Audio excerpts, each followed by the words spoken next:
নতুন রাষ্ট্র, নতুন বন্দোবস্ত, আগের সিস্টেম না। আমাদের রায় একটাই, আমাদের আবার লুটপাটের রাস্তায় টেনে নিয়ে যেতে চায় কারা? চিনে রাখেন। বিএনপির 3 নম্বর প্ল্যান নিয়ে আজকাল লাভ।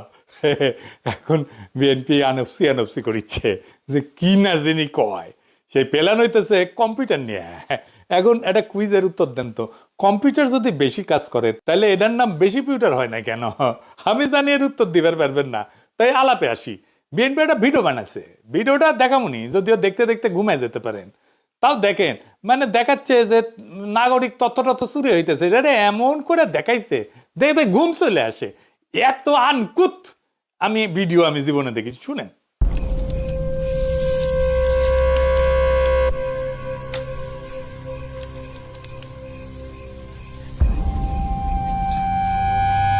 থমথম রাত আর নেমে আসা অন্ধকারে যখন নিশ্চুপ হয়ে যায় সমস্ত কোলাহল, কেবল রাত্রির বুকে জেগে থাকে নিশাচর।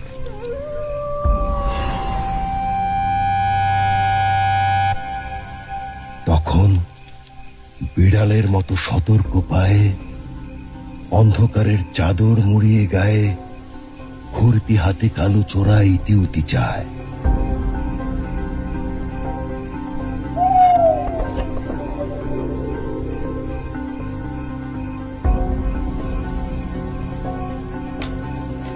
খুব খুব খুব সন্তর্পণে সরে যায় মাটি।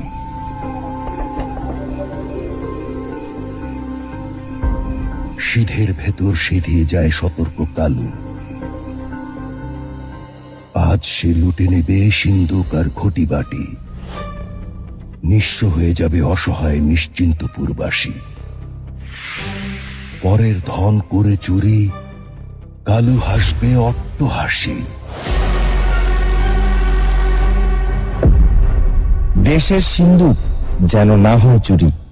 শুধুমাত্র 2023 সালে বাংলাদেশের গুরুত্বপূর্ণ ওয়েবসাইটগুলোতে 6,30,00,000 বার সাইবার অ্যাটাক হয়েছে। ওই একই বছর বাংলাদেশের 5 কোটিরও বেশি নাগরিকের ব্যক্তিগত তথ্য ইন্টারনেটে বিক্রি হয়ে গেছে। তাই দেশ ও নাগরিকের গুরুত্বপূর্ণ তথ্য, জাতীয় পরিচয়পত্র, পাসপোর্ট, সরকারি বেসরকারি সব ধরনের ডেটা দ্রুত এবং নিরাপদে সংরক্ষণ ও আদান প্রদানের জন্য বাংলাদেশে একাধিক আধুনিক টায়ার 4 ও টায়ার 3 ডাটা সেন্টার প্রয়োজন। বিএনপি সরকার গঠনের সুযোগ পেলে ক্লাউড ফার্স্ট কৌশলে দেশের প্রথম এআই চালিত ডেটা সেন্টার ক্যাম্পাস স্থাপন করা হবে। ধানের শীষের অঙ্গীকার, দেশের প্রথম এআই চালিত ডেটা সেন্টার। শুনলেন তো কি কইছে? আমি আবার কইছে গত 2023 সালে বাংলাদেশের গুরুত্বপূর্ণ ওয়েবসাইটগুলোতে 6,30,00,000 বার সাইবার অ্যাটাক হয়েছে। ওই একই বছর বাংলাদেশে 5 কোটির বেশি নাগরিকের ব্যক্তিগত তথ্য ইন্টারনেটে বিক্রি হয়ে গেছে। তাই দেশ এবং নাগরিকের গুরুত্বপূর্ণ তথ্য, জাতীয় পরিচয়পত্র, পাসপোর্ট, সরকারি বেসরকারি সব ধরনের ডেটা দ্রুত এবং নিরাপদে সংরক্ষণ এবং আদান প্রদানের জন্য বাংলাদেশে একাধিক আধুনিক টিআর 4 টিআর 3 ডেটা সেন্টার প্রয়োজন। বিএনপি সরকার গঠনের সুযোগ পেলে ক্লাউড ফার্স্ট নীতিতে দেশের প্রথম এআই চালিত ডেটা সেন্টার ক্যাম্পাস স্থাপন করা হবে। বুঝিসাও কিছু? এত জ্ঞানের কথা, কোনো কথাই বোঝা যায় না। এই হইতেছে পলিটিক্যাল পার্টির একটা ম্যানিফেস্টোও লিখতে পারে না, এমনই ভাল শুনে গেলে। সাইকেলের টায়ার তো চিনি, রিক্সার টায়ারও চিনি, তাই না? গাড়ির টায়ারও চিনি, 3 টায়ার 4 টায়ার এটা আবার কি জিনিস? ক্লাউড ফার্স্টই বা কি? বাঙ্গুদের এটা খাইসলা চাইতেছে মেলা ভারী ভারী কথাকে আপনারা বিচলিত করে দিবে। আপনার মনে হবে না জানে কি জ্ঞানী মানুষ চালে। তো এদের সমালোচনা করার আগে দেখে নি এগুলো কি, তাহলে পাইতে পারবেন ভালো। আসেন আগে বুঝে দেখি টিআর 3 আর টিআর 4 কি। খুবই সিম্পল জিনিস। টিআর 3 মানে এমন একটা কাঠামো যেখানে বিদ্যুৎ যাবে না, এসি বন্ধ হবে না, সার্ভার চলবে। কিন্তু ধরেন মেরামতের সময় কোনো অংশ বদলাইতে গেলে অল্প সময়ের জন্য সার্ভিস থামতে পারে। ভালো, নির্ভরযোগ্য, কিন্তু একেবারে নিখুঁত অবকাঠামো না। মানে ধরেন আপনার বাসার মতো, আপনার বাসায় ইলেকট্রিসিটি আছে, আবার আইপিএসও আছে। সো কারেন্ট চলে গেলে আপনি চলতে পারবেন, কিন্তু এসি চলবে না, তাই না? এইরকম আর কি। টিআর 4 মানে বিদ্যুৎ যাবে না, এসি বন্ধ হবে না, নেটওয়ার্ক কাটা পড়বে না, সার্ভারের এক অংশ নষ্ট হইলেও পুরো সিস্টেম চলবে, মেরামত চললেও সার্ভিস বন্ধ হবে না। এটা সবচেয়ে শক্ত এবং সবচেয়ে নির্ভরযোগ্য। তো তার মানে হইতেছে আপনার বাসায় ইলেকট্রিসিটি আছে, আইপিএস আছে, আবার জেনারেটরও আছে, আপনার এসিও চলবে, এতই পাওয়ারফুল আপনার সিস্টেম, বুঝেছাও? তো এর মধ্যে তথ্য চুরির কি ব্যাপার আছে বলেন তো? ইলেকট্রিসিটির সাথে তথ্য চুরির কি সম্পর্ক? সে তো কইলো তথ্য চুরি হয়, তাই Tier 3 আর Tier 4 ডেটা সেন্টার লাগবে। আপনি দেখলেন এটা আসলে চালু থাকবে কতক্ষণ তার তরিকা। ডেটা চুরি হওয়ার ঠেকানোর তরিকা কি? এটা ডেটা চুরি হওয়ার ঠেকানোর তরিকা না তো। ধরেন আপনার চমৎকার বাসা আছে, ইলেকট্রিসিটি লাইন টাইন সবই আছে, আপনার দরজা খোলা, তো বাসার চুরি হবে না। এর সাথে চুরি ঠেকানোর সম্পর্ক কি? সম্পর্ক আছে? নাই। তো সে তো যুক্তি দিতেছে আমাদের তথ্য চুরি হয় সেই জন্য এটা লাগবে। তাহলে এটা কি তথ্য চুরি ঠেকানোর সলিউশন? দূর পাইছে আমাকে রে। এই যে Tier 3 ডেটা সেন্টার, এগুলো আসলে কি কাজের জন্য তৈরি হয় এটা দেখি।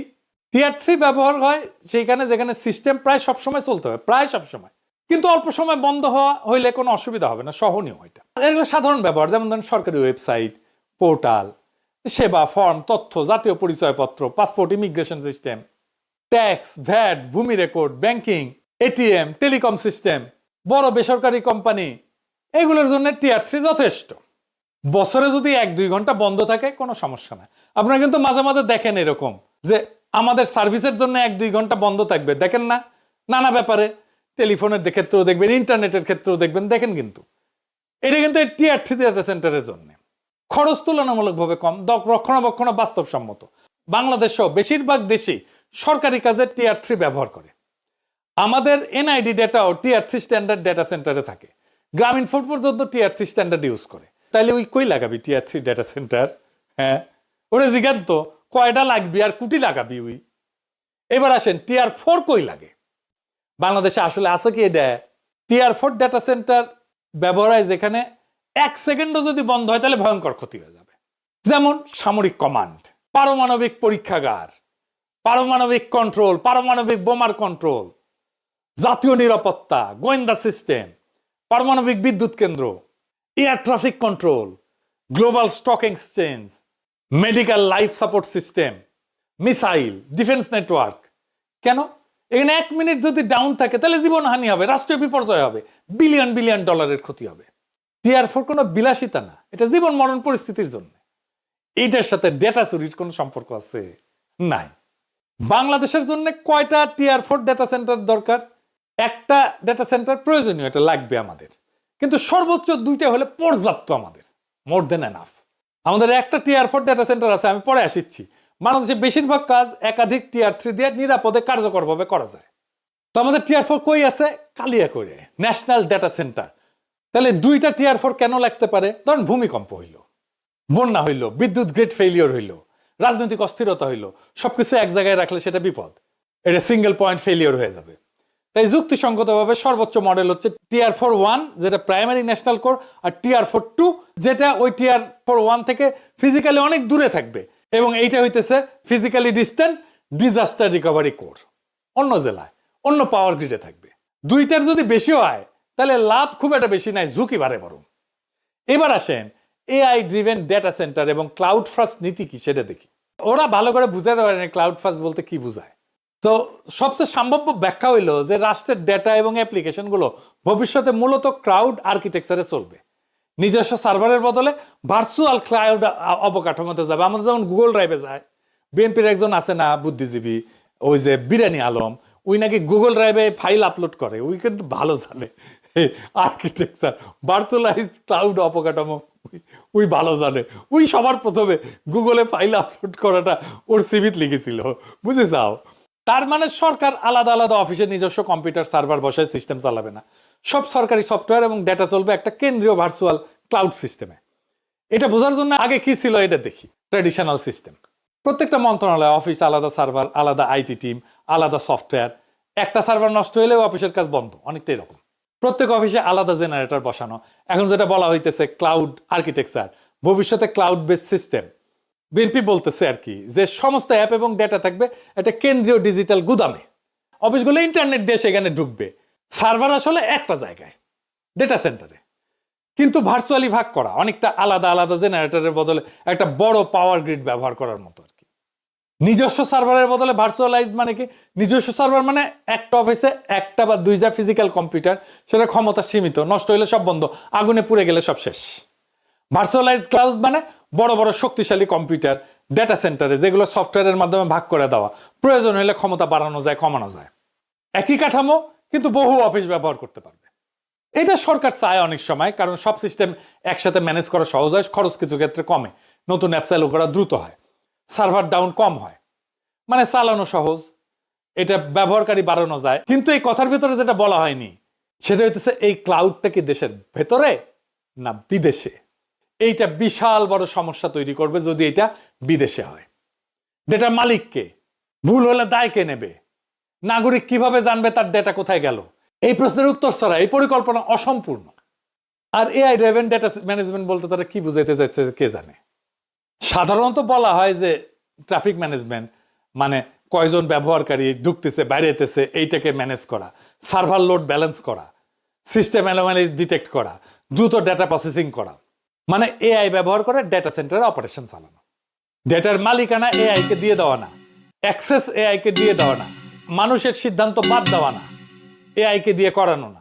এআই এখানে পাহারাদার, বিচারক না। এখন মূল প্রশ্ন, এই সিস্টেম কি ডেটা চুরি ঠেকাইতে পারবে? এক কথায় না। কারণটা হইতেছে ডেটা লিকের মূল কারণ, জনগণের তথ্য চুরির মূল কারণ হইতেছে হিউম্যান এরর, মানুষের ভুল। 95% ডেটা চুরি হয় হিউম্যান এররের কারণে। এটা মাইনকাস্ট 2025 এর রিপোর্টে বলা হয়েছে। তাইলে বাগাড়ম্বর কেন? শুধুমাত্র 2023 সালে বাংলাদেশের গুরুত্বপূর্ণ ওয়েবসাইটগুলোতে 6,30,00,000 বার সাইবার অ্যাটাক হয়েছে। ওই একই বছর বাংলাদেশের 5 কোটিরও বেশি নাগরিকের ব্যক্তিগত তথ্য ইন্টারনেটে বিক্রি হয়ে গেছে। তাই দেশ ও নাগরিকের গুরুত্বপূর্ণ তথ্য, জাতীয় পরিচয়পত্র, পাসপোর্ট, সরকারি বেসরকারি সব ধরনের ডেটা দ্রুত এবং নিরাপদে সংরক্ষণ ও আদান প্রদানের জন্য বাংলাদেশে একাধিক আধুনিক টায়ার 4 ও টায়ার 3 ডাটা সেন্টার প্রয়োজন। বিএনপি সরকার গঠনের সুযোগ পেলে ক্লাউড ফার্স্ট কৌশলে দেশের প্রথম এআই চালিত ডেটা সেন্টার ক্যাম্পাস স্থাপন করা হবে। কারণ এইসব বইকার ধান্দা করা যাবে, টাকা ঢুকে আসবে পকেটে। আর আমরা হরিদাস পাল এসব শুনে কিছুই বলবো না। পলক বলেছিল না, ইন্টারনেট আমরা বন্ধ করিনি, বন্ধ হয়ে গেছে। শুনেন, আমরা ইন্টারনেট বন্ধ করিনি, ইন্টারনেট বন্ধ হয়ে গেছে। এখন বিএনপি আমাদের শিখাইতেছে টিআর 3 টিআর 4 আর এআই ক্লাউড ফার্স্ট এইসব দুনফুন। ডেটা সুরক্ষা করতে হলে কি লাগতো? যদি সত্যি লক্ষ্য হইতো ডেটা চুরি কমানো, তাহলে যা করতে হইতো প্রথম ধাপে আইন করতে হইতো, আইন বানাইতে হইতো, শক্ত ডেটা প্রোটেকশন ল বানাইতে হইতো। এখানে নাগরিকের অধিকার দেখা হবে, নাগরিক কিভাবে আপিল করতে পারবে, ক্ষতিপূরণ কি হবে সেইটা। দ্বিতীয় ধাপে কি? দায়বদ্ধতা, ডেটা কন্ট্রোলারকে, ডেটা প্রসেসরকে, ডেটা লিক হইলে কে শাস্তি পাবে, কিভাবে লিক আইডেন্টিফাই করা হবে, স্পষ্ট নিয়ম। তৃতীয় ধাপে কি? ইনসাইডার রিস্ক কন্ট্রোল, ভিতর থেকেই তো এই ডেটাগুলো পাচার হয়, এ তো বাইরে থেকে এসে করে না। সেই জন্য রোল বেসড অ্যাক্সেস এটা ঠিক করা, ম্যান্ডেটরি অডিট লগ থাকা নিয়মিত, ইন্ডিপেন্ডেন্ট সিকিউরিটি অডিট করা নিয়মিত। 4 নাম্বার ধাপে আসে অবকাঠামো। আগে তো ঘোড়া তারপরে গাড়ি, ও আগেই গাড়ি লাগাতেছে, কারণ ধান্দার দোকান তাহলে ভালো খোলা যায়। আগে গাড়ি জুড়িছে, এতই ফাঁক রেখা যে আপনি এটা ঠিকঠাক ক্রিটিকও করতে পারবেন না।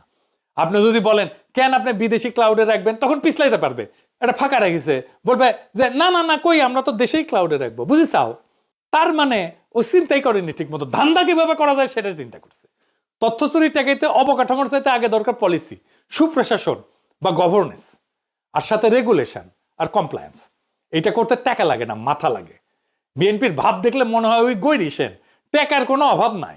এই তারেক রহমানে পেলাম যে টিআর 4 ডেটা সেন্টার হয়েছে 2017 সালে, তখনই খরচ ছিল 1,500 কোটি টাকা, দেখিসাও। এখন তো ডাবল হবে, এটা মজাই মজা। এটা সেন্টারে 3,000 কোটি টাকার মামলা প্রায়। তারপরে বালিশ পর্দা তো আছেই, রূপপুরের যে 20 গুণ দাম দিয়া বালিশ কেনা হয়েছিল না, কে কিনেছিল জানেন? সে ছাত্র দল নেতা ছিল, আগেই ট্রেনিং পেয়ে এসেছে, আলহামদুলিল্লাহ। বাংলাদেশের নাই টেকা। তারেক রহমান কয় মেগা প্রজেক্ট নেবেন, আর তার চাকর বাকর কয় হ্যান করেঙ্গা তেন করেঙ্গা। এইটা কি মেগা প্রজেক্ট না? তারেক রহমানকে এটা আপনার প্ল্যান? ডেটা চুরি হয় সার্ভার ডাউন থাকার কারণে, না ডেটা চুরি হয় রাষ্ট্রের মাথা ডাউন থাকার কারণে? দেশের তথ্য চুরি হয় সার্ভার ডাউন থাকার কারণে না, তথ্য চুরি হয় রাষ্ট্র যখন নিজের নাগরিকের সামনে দায়বদ্ধ থাকে না তখন। TR 3 TR 4 cloud first AI driven, এগুলো নিরাপত্তার ভাষা না, এগুলো তথ্য চুরি ঠেকানোর ভাষা না, এগুলো খরচার ভাষা, ধান্দার ভাষা।